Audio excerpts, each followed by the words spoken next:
Good evening, everyone. Welcome to this episode 3 of the Movement Equation. I'm Rodger Trent, and I'm going to be hosting this one.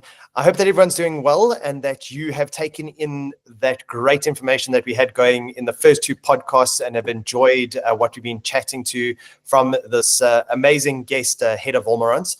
And tonight we are just going to be carrying on with it and finishing off this 3-episode series by discussing a couple more in-depth and technical aspects of boxing and get some insight from Hedda in terms of what these things entail, how to go about them, what her experience is of them while in camp and during her training. And I think we're going to get some great insights tonight. So Hedda, how are you doing this evening?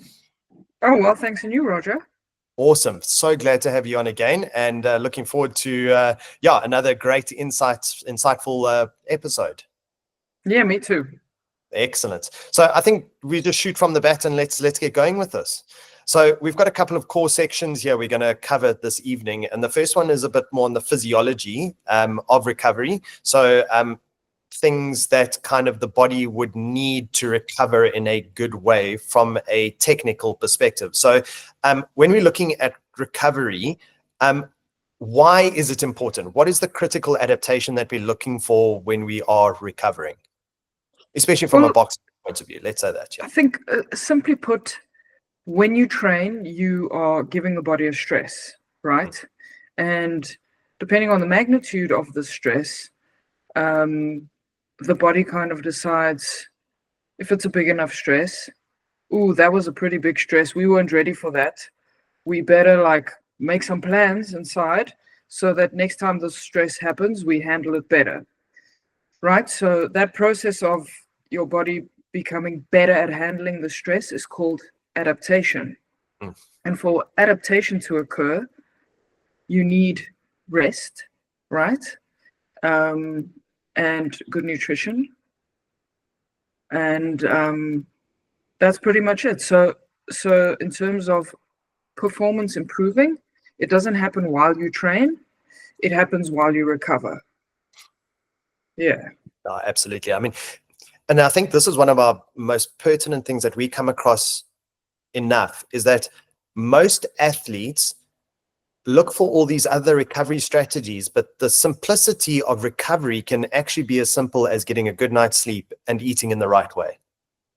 Yes, I do think those are your number one easiest to access recovery tools that you should be using. I mean, every fighter should be getting adequate nutrition, every athlete. And every athlete should be getting, kind of 8.5 hours of sleep a night.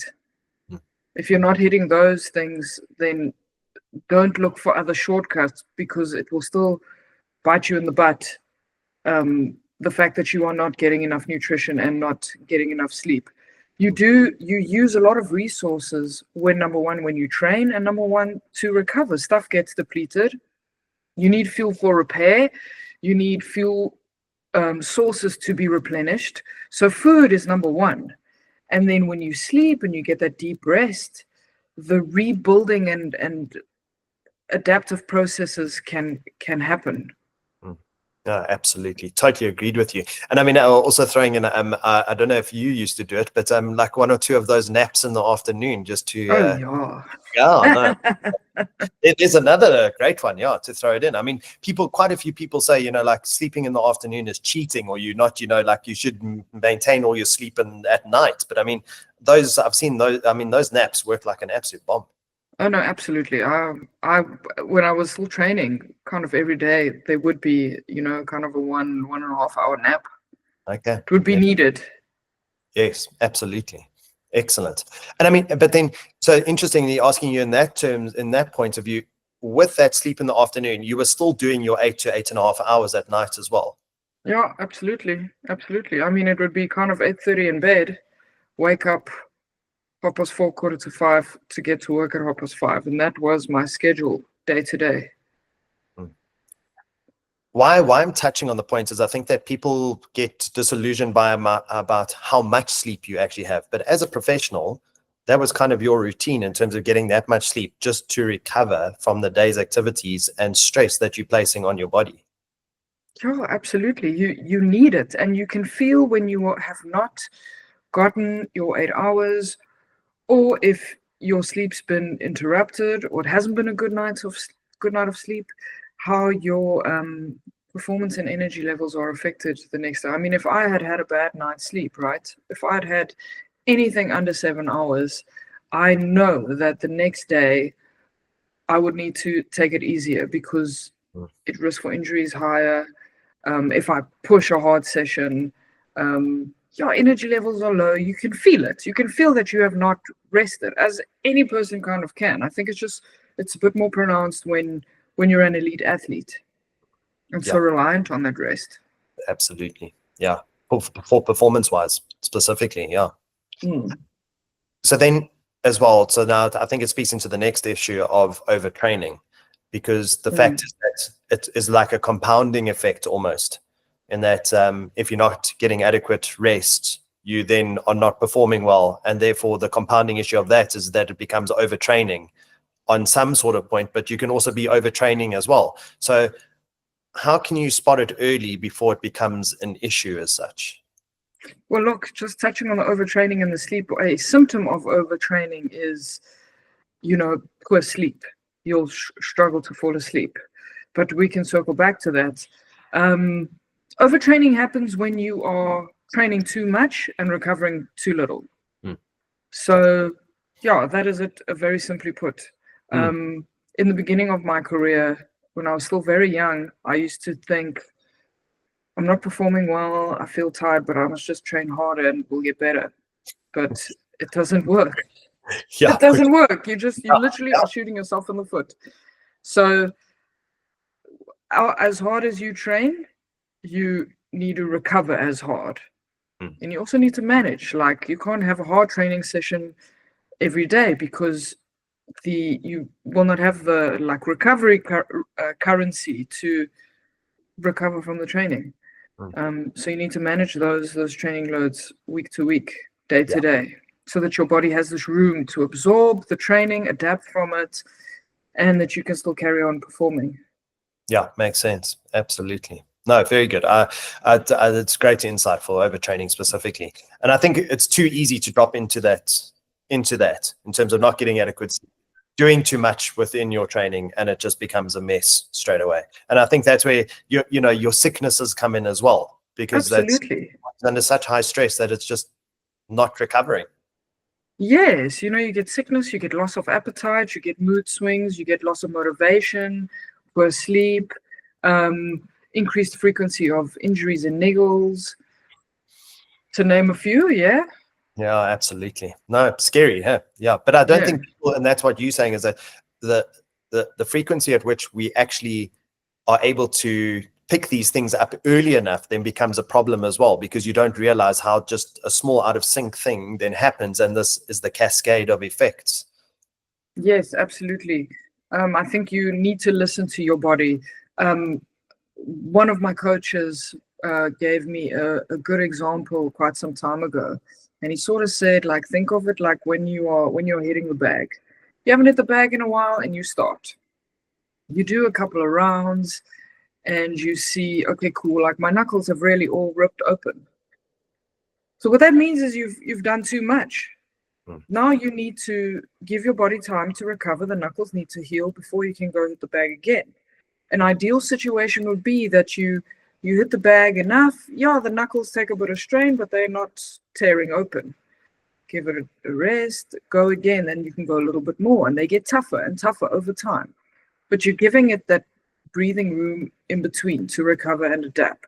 And that's exactly how it is with training. You've got to listen to your body. Your body is not going to lie to you. When it needs rest, it will tell you. And it's going to be injuries, sickness, monitoring your heart rate, or your heart rate variability, as we will get into later. Absolutely. Different metrics you can use. Absolutely. And I think that's great segue into this next one in terms of the measurement side of it, because the thing is that from a point, a lot of people don't know how to listen, and like we're saying, listening to your body, but a lot of people do not know how to listen to their bodies, or what metrics they're looking for in terms of that they may be overtraining or things may be changing. And there is an amount of technical, stuff that you can use these days, from watches to heart rate monitors to armbands to rings to all those type of things that give you these metrics and how to use them. But I know from your point of view, I know, and that's why we're going to touch on this heart rate variability, HRV, and maybe you can also just tell us what it is. But it's been one of your big changes to your training, and I believe it's made a massive change to how you go about your training as well. No, it has. But one thing before we get into that, there are metrics that you can use which you don't need a smartwatch for. And I can tell you about two. Number one would be measuring your resting heart rate every morning, and write it down, find kind of an average. And when it starts to deviate, like 5 beats higher or lower, then you need to start thinking, okay, cool, like how am I feeling? Am I tired? How's my training going? Do I need a bit of recovery, right? Fantastic. The second one is called, I think it's called the tap test. I'm not sure. I've never tried it myself, but what you do is you take a pencil and you tap on a piece of paper, see how many times you tap the piece of paper in 10 seconds, and you can count, and then you can see how that changes over a period of days and stuff.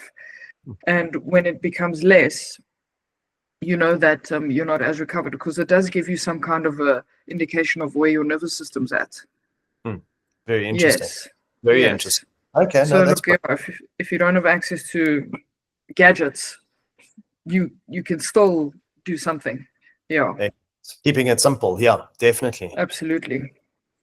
Yeah. So I mean, you have had access to gadgets, and we do like yes, gadgets. and I love gadgets. Yeah, absolutely. Technology helps us all through this. So HRV, what is it? How have you used it? Go for it. Okay, so HRV stands for heart rate variability. So when our heart beats, we're looking at the difference between the beats. If your heartbeat is a wave specifically, and there are different points on this wave, we're looking at the difference between the R intervals. But simply put, time difference between heartbeats. Okay, when we exercise, when we put our bodies under stress, the time between beats decreases. So your heart is beating faster, and there's not much change between beats. Okay, so heart rate variability decreases. When we are in a relaxed state and we're resting, when we inhale, our heart rate increases a little bit, and when we exhale, it slows down as we relax. So over time, in a relaxed state, you're going to have greater variability between beats, because when you inhale, heart rate's going up, and when you exhale, heart rate's going down, right? So the way that this relates to seeing in what state your body's at is, well, first of all, a higher HRV in general, like your kind of average HRV, is what you are looking for. That means your body has a good ability to recover, and lower HRV is less ability to recover. So we want a higher HRVs. I use a thing called Morpheus every morning, still now, to measure my recovery, see where my body's at. So you want to measure your HRV at the same time, in the same position every day, so that you get a consistent, accurate reading. You want to see how much it strays from the average. Like if it's straying a little bit up or down, cool. Maybe just have a bit of an easier session. Don't push to your max. But if we're going very far away from our norm, like anything more than kind of 5 points, depending on what system you're using, then you want to think like, okay, cool, like maybe I need a rest day. Like my body is under recovered. Okay. So if I train now, it needs to either be very light or it needs to be rest. And I need to use some recovery strategies just to bring my body back to baseline. Okay. Yeah, makes a lot of sense. I mean, and it is more highly specific. So like we were talking about heart rate, just using general heart rate, but I mean, heart rate variability becomes far more specific for the training. What do you mean? Just rephrase that question. In terms of sensitivity, is it more sensitive using heart rate variability than heart rate? I would say yes. I would say yes, because heart rate gives you just the number of beats per minute, but the variability is actually the difference between beats, because you can have the same heart rate and be well recovered or not recovered, but you can have, you know, different heart rate variabilities at the same heart rate. Yeah. So heart rate variability is a better indicator of recovery.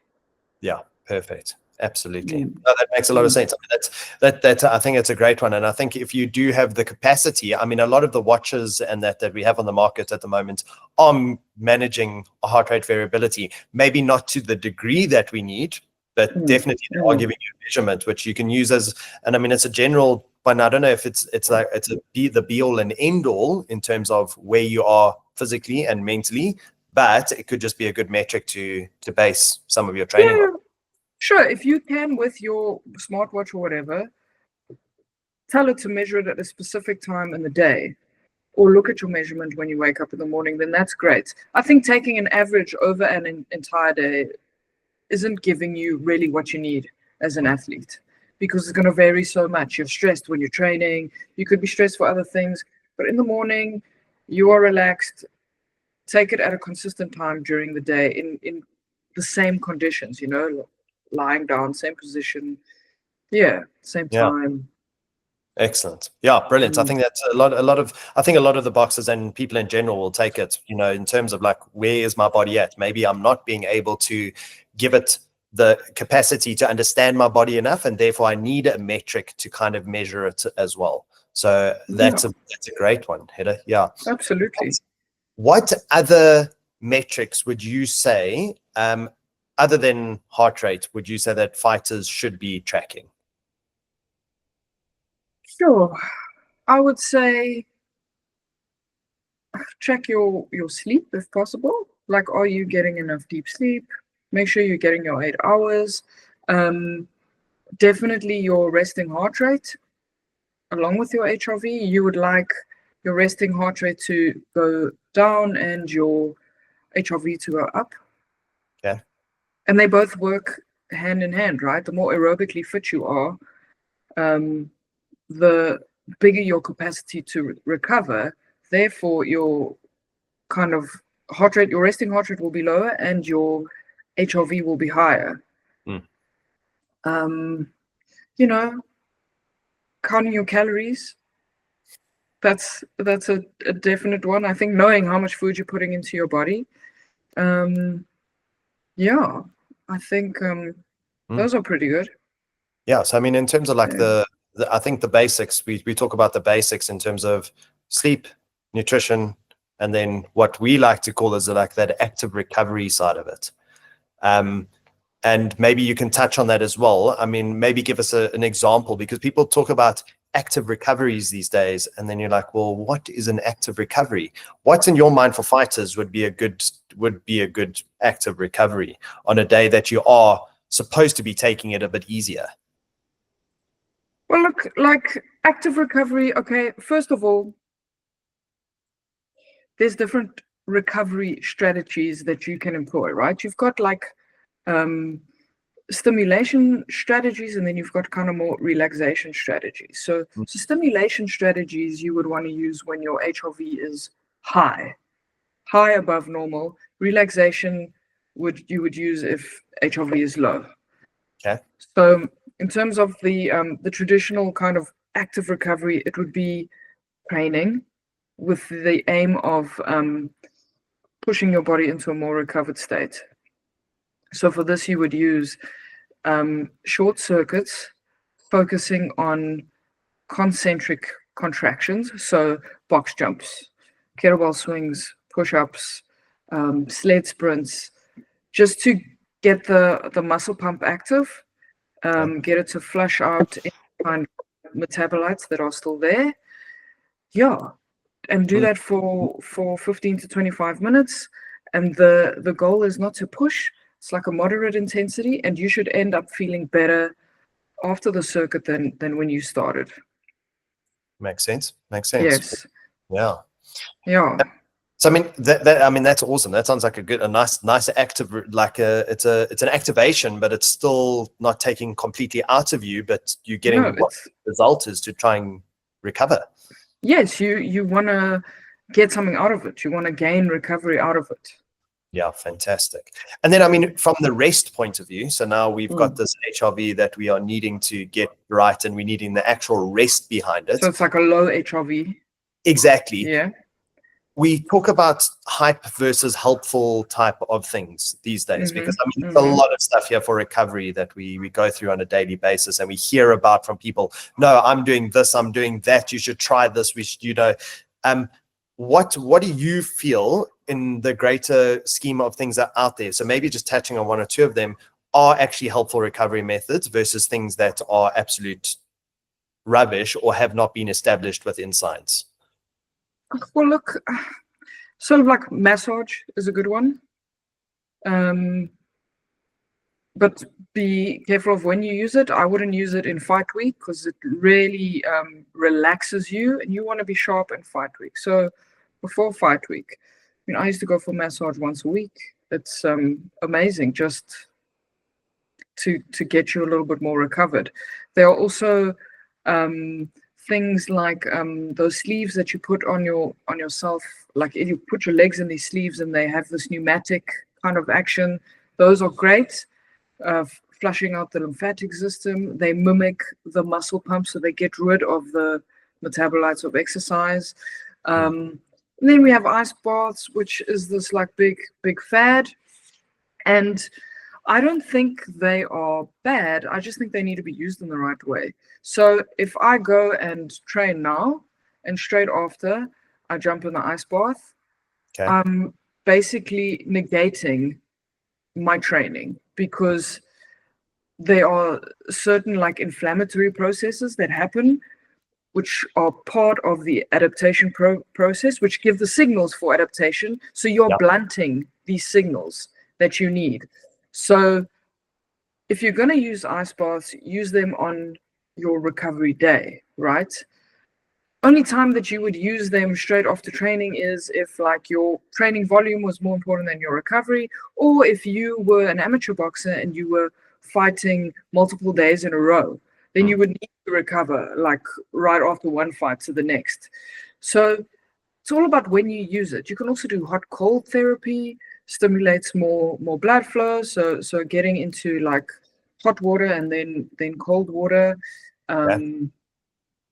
So Rodger, it's all about when you use it. Use it at the right times. Hot stuff is going to relax you more. So maybe don't do that like too much during fight week. Yeah. I know it's difficult. You need to make weight and stuff, but you want to keep your body awake during fight week. Absolutely. Yeah. No, absolutely. Well, I mean, that's a pearls of wisdom there, because I think that a lot of guys probably use it for their fight weeks to try and lose a bit more weight, and then Yeah, they do. And look, like I think it's also, if you have been using it out of fight week and you feel fine and you feel sharp, go for it. Yeah. But just be aware of it. And if you are gonna use it in fight week, maybe do something before your fight just to fire your nervous system up, like the day before again, to get you out of that very, very relaxed state. Yeah. Keep sharp, huh? Definitely. So then when we're talking about fighters and we're coming to this, your fight week, and getting to those recovery, deloading phases now coming up to it, how would you structure it? Let's say from like 2 weeks out to fight, how would you get to that point in terms of your training specificity, not so much in terms of nutrition and that, but more the training side of it? Look, it's so individual, Rodger. It's individual, athlete to athlete. But generally, the way that I used to do it is 2 weeks out, that's your final week of sparring. We would have really tapered down on the volume of strength and conditioning stuff, and so that you can give your all in your 2 sparring sessions that are left. Okay. Right. Yeah. And then when it's the actual fight week, you're just looking to keep the body sharp. So I would do a recovery circuit, like we talked about, something like that. I'd go for my boxing sessions. Beginning of the week would be more rounds, and the rounds would get tapered down towards the weigh-in day. I would usually take weigh-in day off, no training. The day before that would be even lighter, like a lot less than the normal. If I trained at all, I'd just do something very light. Then you'd have your weigh-in, and then the night of the weigh-in, go and hit some pads just to get sharp again, because you are like gonna have a war the next day. And it's generally not a good idea to have a hard training session after a recovery session. You want to have kind of an in-betweener the day before you do something hard. Just need to wake up the nervous system, wake your body up, just remind it how to use the fuel again, because you've depleted it so much with the weight cut. Yeah. So that's pretty important. That's pretty important. Okay. You don't want to get into the ring and feel sluggish and take a while for your engine to get warm. You want to get in there and go. And I think this is something probably that the average athlete probably wouldn't take into account in terms of having this tapering effect in terms of getting to your main race or your main fight or whatever it is that you are getting towards. And I think that recovery strategy almost speaks exactly the same, where you keeping that intensity but dropping the volume all the way down. Dropping the volume big time. Like, you need to give your body room and energy and resources to just absorb everything you've done. Like, give it a break, because it's going to get tested. Yeah. I think it's just that nice added factor for fighters is that replenishment and recovery from doing the weight cut that kind of adds that extra dynamic behind it. But it's one that actually we've seen rejuvenates a person if they've done it in the right way and hit it. Absolutely. Yeah, absolutely. And look, the thing with getting your body used to using the fuel again, that's just my personal take that I have felt over the years. You really cut down, well, the way that I cut the weight, you really cut down on carbs and salt and stuff, and now all of a sudden you're putting a lot of it back into your body. And I feel that just getting your muscles pumping again, getting the sugar back into your muscles is super important to not do on fight day, but to have it done before. Yes. So that you are used to it again, right? You've like gotten the cogs turning again and the system working again after it had been basically switched off. Yeah, absolutely. And I think now that we've established this, so I think we've established all these things in terms of getting the body active, keeping it up there with the strength and conditioning, how we recover, how we get to this point of fighting and that. But, the thing is, we can't continuously train at a maintenance level entirely. We do have these dips and peaks and troughs and all the rest like that. But I think the main thing for a lot of fighters is I'm losing my strength and conditioning, or I'm losing that edge that I have, and that leads to like the detraining. How long would you say that, how quickly does detraining happen then? Oh, that's also like individual to individual. And it also depends on what you are doing in your training. If you are sparring for the entire fight camp, if you're sparring 12 rounds every sparring session, detraining is going to happen sooner, right? Yeah. Unless you are an anomaly. So again, it's important to know yourself, but I would say like 6 to 8 weeks is a good amount of time to push and build continuously. Okay. And then you need to give it a drop. Yeah.